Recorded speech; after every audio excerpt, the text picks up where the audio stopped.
जय सिया राम। शिव पुराण की चर्चा दो ऋषियों के आपसी संवाद से शुरू होती है। दो ऋषि बैठे हैं, सौनक जी और सूत जी।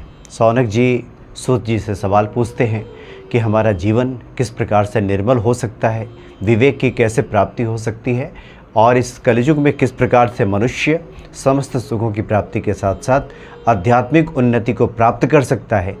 ये सवाल करते हैं सौनक जी सूत जी से, और सूत जी इसका उत्तर देते हैं और जिसमें शिव महापुराण की शुरुआत होती है। शिव महापुराण की चर्चा यहाँ से शुरू हो जाती है। अभी सावन के महीने में भगवान शिव की पूजा आराधना चल रही है। बहुत से भक्त उनको मौसमी फल चढ़ाते हैं। उसमें से कुछ फलों की हम चर्चा करते हैं जिसका जिक्र शिव पुराण में भी किया गया है। आमतौर पे लोग केला अर्पित कर देते हैं भगवान शिव को, जो नहीं करना चाहिए। शिवलिंग पे केला अर्पित नहीं करना चाहिए, क्योंकि केले की जो उत्पत्ति है वो भगवान शिव के रौद्र रूप से हुई है और एक ब्राह्मण के श्राप से हुई है। इस प्रकार की इसकी उत्पत्ति मानी जाती है। दूसरा जो है ये नारियल जो श्रीफल है, इसकी उत्पत्ति समुद्र मंथन के समय मानी जाती है और ये माता लक्ष्मी का स्वरूप भी माना जाता है। इसलिए भी जो नारियल है वो भगवान शिव को अर्पित नहीं किया जाता। साथ ही जामुन की भी गिनती शुद्ध फलों में नहीं होती, इसलिए जामुन भी भगवान शिव को अर्पित नहीं किया जाता। और दूसरा एक और फल है अनार। साबुत अनार कभी भी भगवान शिव को अर्पित नहीं किया जाता। हालांकि उसका रस निकाल करके भगवान का अभिषेक जरूर किया जाता है भगवान शिव का, लेकिन साबुत अनार कभी भी नहीं चढ़ाया जाता। तो पिछले भाग में हमने जाना था कि शिव महापुराण की चर्चा में जब सौनक जी सूत जी से प्रश्न करते हैं कि किस प्रकार से हमें भगवान शिव की भक्ति प्राप्त होगी और उसके क्या उदाहरण है, किन लोगों को क्या गति मिली, उस कड़ी में जो दूसरी कथा है वो इस प्रकार से आती है कि समुद्र के किनारे एक वाशकल नाम का गांव था और वहाँ पे एक बिंदुग नाम का ब्राह्मण वहाँ पे रहा करता था। हालांकि ये जो वाशकल गांव है, यहाँ के पूरे लोग, जितने लोग थे, एक तरह से पथभ्रष्ट थे। धर्म विरुद्ध उनका आचरण था। कोई भी ऐसा कार्य नहीं था जिसको धर्म संगत कहा जा सके, अच्छा काम कहा जा सके। ऐसा कोई काम कोई नहीं करता था। अनाचार, दुराचार, मारपीट, साधु संतों को सताना, जितने धर्म विरुद्ध कार्य हो सकते हैं वही लोग करते थे। और उस गांव में जो बिंदुक नाम का ब्राह्मण था, इन सबसे बढ़ चढ़ कर था। वो तो हद पार किए हुए था। जितनी भी अनीति हो सकती है और जितने भी धर्म विरुद्ध कार्य हो सकते हैं, ये सब बिंदुक के जिम्मे ही था। सभी पापाचरण वो किया करता था। हालांकि उसकी एक सुलक्षणा पत्नी थी जिसका नाम था चंचुला ईश्वर आराधना में लगी रहती थी। लेकिन ये जो बिंदुक था, ये हर प्रकार के दुर्गुण इसमें था। ये मांस भक्षण से लेकर के शराब पीना, वेश्यागमन करना, जितने दुराचार हो सकते हैं वो सब करता था। लेकिन काफ़ी दिनों तक के जो ये इसकी पत्नी थी चंचुला, धर्माचरण में लगी रही। लेकिन धीरे धीरे पति के साथ रहते रहते उस पर भी प्रभाव पड़ना शुरू हो गया। जिस प्रकार से संगत से व्यक्ति सुधर भी जाता है, बिगड़ भी जाता है, उसी प्रकार से चंचुला पे भी अपने पति का प्रभाव पड़ने लगा। और वो देखने लगी कि पति जब इतने बिगड़ैल किस्म के हैं, हर प्रकार की अनीति में लगे हुए हैं, मौज मस्ती में लगे रहते हैं, तो उसने भी उसी रास्ते को अपना लिया और ठीक उसी रास्ते पे आगे बढ़ चली। समय बीता, उसके बाद बिंदुक को कई रोगों ने घेरा, कई तरह की परेशानियां जीवन में आई और आखिरकार वो चल बसा। जब वो गुजर गया तो चूँकि इतने उसने पाप कर्म किए थे, कभी भी उसका धर्म से वास्ता नहीं था, तो नरक में कुछ दिनों तक रहने के बाद, वहाँ पे कष्ट सहने के बाद विंध्य पर्वत पर वो पिशाच बन करके रहने लगा। और इधर जो बिंदुक की पत्नी है चंचुला, ये भी अपने पुत्रों के साथ घर में काफ़ी वर्षों तक जीवित रही। इस प्रकार से मौज मस्ती करती रही। लेकिन अंत समय जब बुढ़ापा आया, उस समय कई परेशानियों ने उसे घेरना शुरू कर दिया।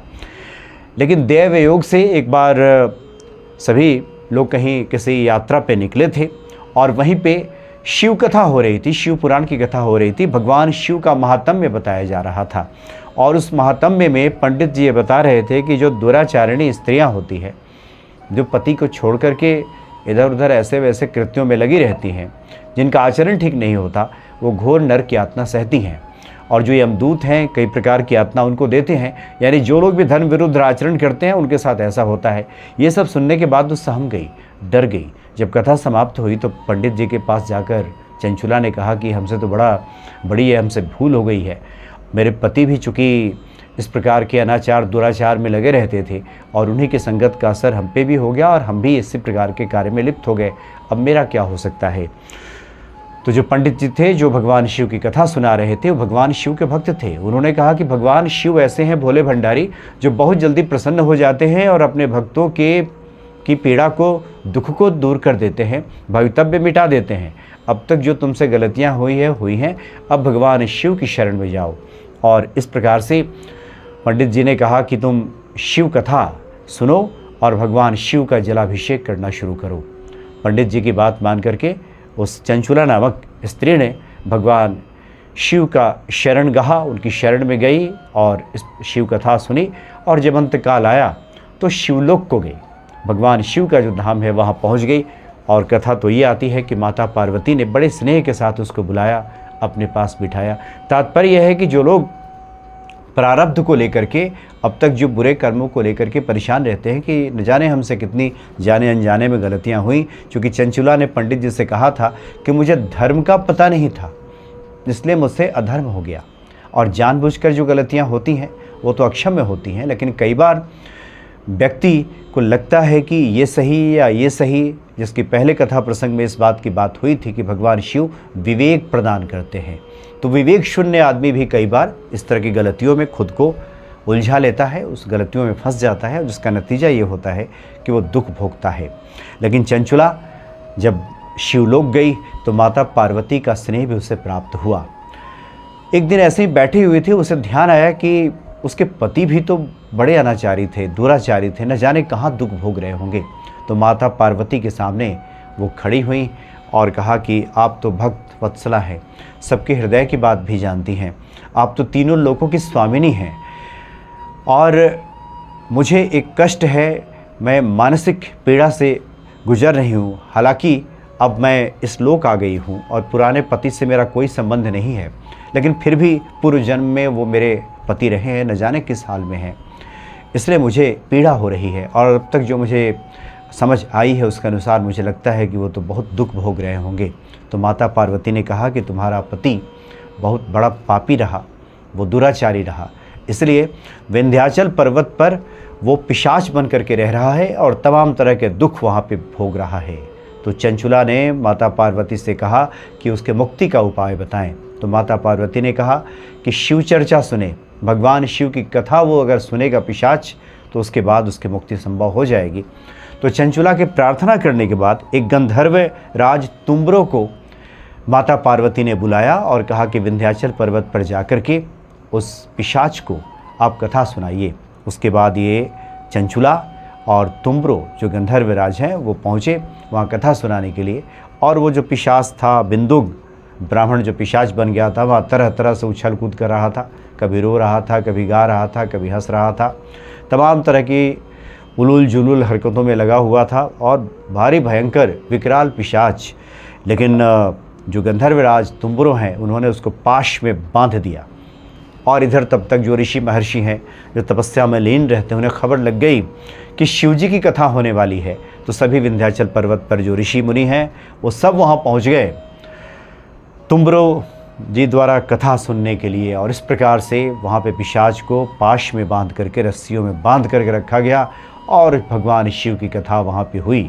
तो शिव कथा के प्रताप से, भगवान शिव की कृपा से वो तुम्बरो पिशाच योनि से मुक्त हो गया और शिवलोक को प्राप्त हुआ। तो सूत जी कहते हैं सौनक जी से कि भगवान शिव ऐसे हैं जो दुख मिटाने वाले हैं, भवितव्य मिटाने वाले हैं। व्यक्ति कितना भी बड़ा अगर पापी हो और अगर वो पश्चाताप के लिए तैयार हो, वो इस बात को समझ गया हो कि उससे गलती हुई है, अपनी गलतियों के प्रति वो पश्चाताप का भाव रखता हो, जिस प्रकार से बिंदुक की पत्नी चंचुला ने रखा और अपनी पत्नी की मुक्ति का भी कारक बन गई, तो ऐसे हैं भगवान शिव।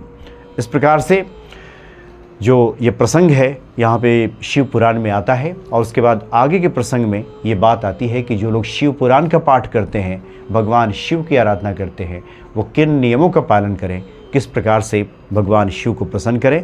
ये आगे की कथा में बातें आती हैं, जिसको हम अगले जो उसमें वीडियो होगा, जो एपिसोड होगा, हम उसमें बात करेंगे।